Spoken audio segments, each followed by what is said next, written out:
Shalom, berita mission sahabat ini bertajuk Iman Melawan Segala Rintangan. Kisah Armans dari negara Poland, pengumuman wanita berusia 95 tahun itu mengejutkan pastor dari Latvia, Armans. Wanita itu, Pauline, memberitahunya bahwa dia ingin mengubah rumah 2 tingkat itu menjadi gereja Seventh-day Adventist di ibu kota Latvia, Riga. Kemudian, dia memberikannya dokumen pemilikan untuk bangunan itu. Pauline mendapat dokumen pemilikan itu sebelum Perang Dunia Kedua. Itu berlaku pada tahun 1991. Latvia yang baru saja merdeka sedang bersedia untuk memulangkan hak milik persendirian. Pihak berkuasa Latvia sedang mencari orang-orang yang mempunyai dokumen pemilikan untuk memulangkan harta yang dirampas oleh Soviet kepada mereka. Kebetulan, Pauline mempunyai dokumen seperti itu. Dia telah menyimpan dengan baik dokumen itu sejak 1972. Apabila pemilik asal bangunan itu, Anna, yang menghampiri kematian menyatakan hasrat agar bekas rumahnya diubah menjadi gereja Adventist. Armans tidak pernah coba menuntut semula harta sebelum ini, tetapi dia sanggup mencobanya. Dia berpikir, apa salahnya mencoba? Kisah ini bermula selepas seorang wanita Adventist bernama Anna kehilangan hartanya apabila Latvia menjadi sebagian daripada kesatuan Soviet pada tahun 1940-an. Dia memiliki sebidang tanah yang luas dengan 2 buah rumah di atas tanah tersebut. Sebuah rumah 2 tingkat dengan 2 apartemen di setiap tingkat. Manakala rumah yang satu lagi, 1 tingkat, mempunyai 3 apartemen. Anna mengasihi Tuhan dan gereja Seventh-day Adventist dengan sepenuh hati. Dia percaya bahwa rejim Soviet akan tumbang suatu hari nanti, dan Tuhan akan mengembalikan harta itu kepadanya. Dia berpikir, bagaimanakah saya boleh menuntut semula harta yang pernah menjadi milik saya ini dan menyerahkannya kepada gereja? Dia membincangkan keinginannya dengan seorang pastor Adventist. Tetapi dia tidak nampak cara untuk dia memberikan sesuatu yang bukan miliknya. Saudari, tiada apa-apa lagi yang menjadi milik kamu sekarang, katanya. Bagaimana Anda boleh memberikannya? Tetapi Anna percaya bahwa masa akan berubah. Jika dia tidak hidup cukup lama untuk menuntut semula harta itu dan menyerahkannya kepada gereja, maka dia akan mencari seseorang yang boleh membantu. Dia memutuskan untuk menulis wasiat di mana dia akan meninggalkan harta itu kepada rakan yang lebih muda, Pauline.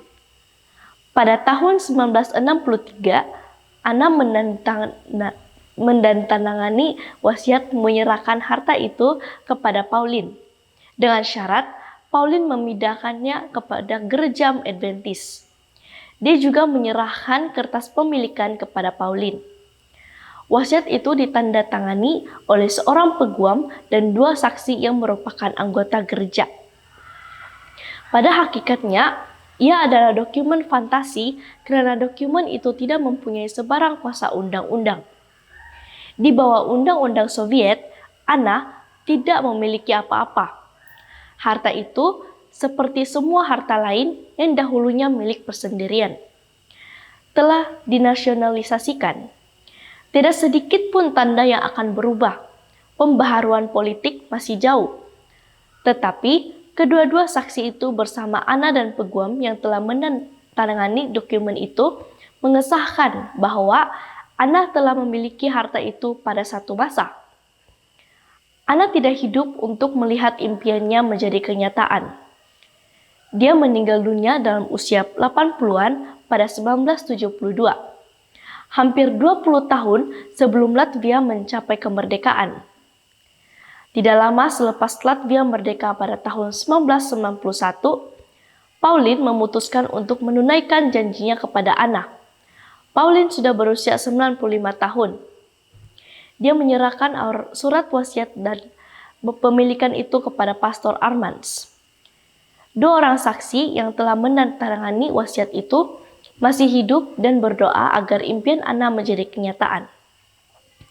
Armands bersetuju untuk membantu Pauline mendatangani surat kuasa kepadanya. Dia perlu meredakan keadaan dan menjelaskan kepada pihak berkuasa bahwa harta itu adalah milik Pauline. Ia adalah satu proses yang agak panjang. Apa yang merumitkan lagi perkara itu, anak dan cucu Pauline sendiri yang bukan anggota gereja menuntut harta itu dikekalkan dalam keluarga itu. Tetapi akhirnya impian Anna berjaya. Pauline menerima pemilikan harta itu dan menyerahkannya kepada Adventist.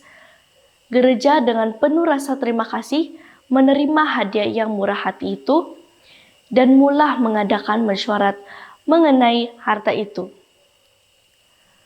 Pembinaan bangunan gereja baharu di atas hartanah itu telah siap pada 2004, 4 tahun selepas Pauline meninggal dunia pada usia 104 tahun.